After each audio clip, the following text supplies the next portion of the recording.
मैं अयोध्या नरेश दशरथ पुत्र एवं प्रभु श्री राम का अनुज लक्ष्मण महापंडित महाज्ञानी रावण को गुरु रूप में सादर प्रणाम करता हूं। आयुष्मान भव लक्ष्मण। कहो, अपने जीवन की इस अंतिम बेला में मैं तुम्हारे किस हित की पूर्ति कर सकता हूं? हे महामना, नीति, धर्म, राजनीति एवं समस्त वेद शास्त्रों के ज्ञाता, आप अपने ज्ञान और अनुभवों की दीक्षा से लक्ष्मण के जीवन का मार्ग प्रशस्त करने की कृपा करें। मैं देख रहा हूं लक्ष्मण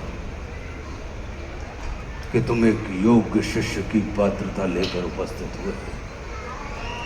अस्तु, मैं अपने जीवन के कुछ अनुभव तुमसे अवश्य साझा करूंगा। हे सुमित्रा नंदन, अहंकार चाहे सत्ता का हो या सौंदर्य का, शक्ति का हो या भक्ति का, धन का हो या धर्म का, वो बड़े से बड़े विश्व विजेता को नष्ट कर देता है। इसका प्रत्यक्ष उदाहरण ये त्रिलोक विजेता, विद्या विशारद, महापंडित रावण है। अहंकार में तीनों गए, कुल, गौरव और वंश। ना मानो तो देख लो इस रावण का अंत। लक्ष्मण, रावण को अपने ज्ञान का अहंकार था और तुम्हारे भाई राम को अहंकार का ज्ञान था। लक्ष्मण,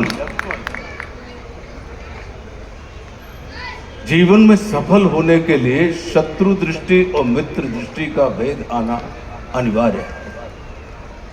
मित्रता भले ही अपने समतुल्य या अपने से निम्न स्तर के व्यक्ति के साथ कर लेना, किंतु शत्रुता सदैव अपने से योग्य व्यक्ति के साथ ही ठानना, क्योंकि ये जगत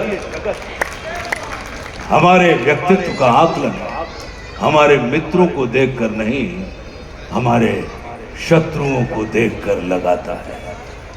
जितना बड़ा और गरिमापूर्ण हमारा शत्रु होता है, उतने ही बड़े और गरिमापूर्ण की ख्याति को हम प्राप्त होते हैं। देखो ना, इस जगत ने जो कुछ राम से जुड़कर प्राप्त नहीं किया, उसे रावण ने राम से लड़कर प्राप्त कर लिया।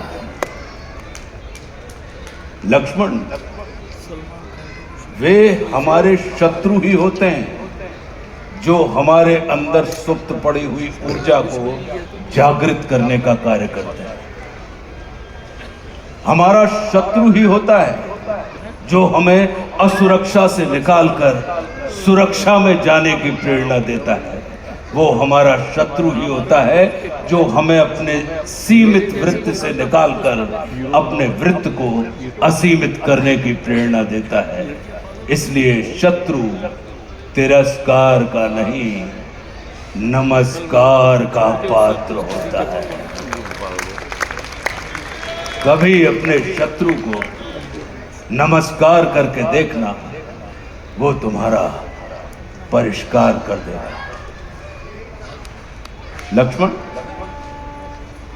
जैसे शरीर को संचालित करने वाला मस्तिष्क आकार में शरीर से बड़ा नहीं होता, गज को संचालित करने वाला अंकुश आकार में गज से बड़ा नहीं होता, वैसे ही व्यवस्था को संचालित करने वाले व्यवस्थापक को कभी भी व्यवस्था से बड़ा नहीं होना चाहिए। ये सारा नीति ज्ञान तुम्हारे भाई श्री राम तुम्हें स्वयं दे सकते थे, किंतु उन्होंने तुम्हें मेरे पास भेजा। जानते हो क्यों? लक्ष्मण, मेरी संस्कृति असुर की है, लेकिन मैं प्रकृति से एक तपस्वी हूं, साधक। और किसी भी व्यक्ति को अपने अंतिम समय में अपनी संस्कृति के अनुसार नहीं, अपनी प्रकृति के अनुकूल कर्म करने चाहिए, तब उसे मृत्यु नहीं, मुक्ति प्राप्त होती है।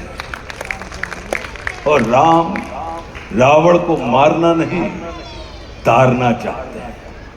तभी तो उन्होंने मेरे अंतिम समय में मेरी प्रकृति के अनुकूल उपदेशात्मक कर्म करवाकर मेरी मुक्ति के मार्ग को प्रशस्त कर दिया। आने वाले समय में ये जगत कहेगा कि त्रिलोक विजेता, विद्या विशारद, महापंडित रावण की पराजय का एकमात्र कारण है कि उसके पास लक्ष्मण जैसा भाई नहीं था। लेकिन इस जगत को यह स्मरण रखना चाहिए कि लक्ष्मण जैसा भाई प्राप्त करने के लिए व्यक्ति को रावण नहीं, स्वयं राम बनना पड़ता है। सदैव अपने भाई राम के अनुगामी रहना।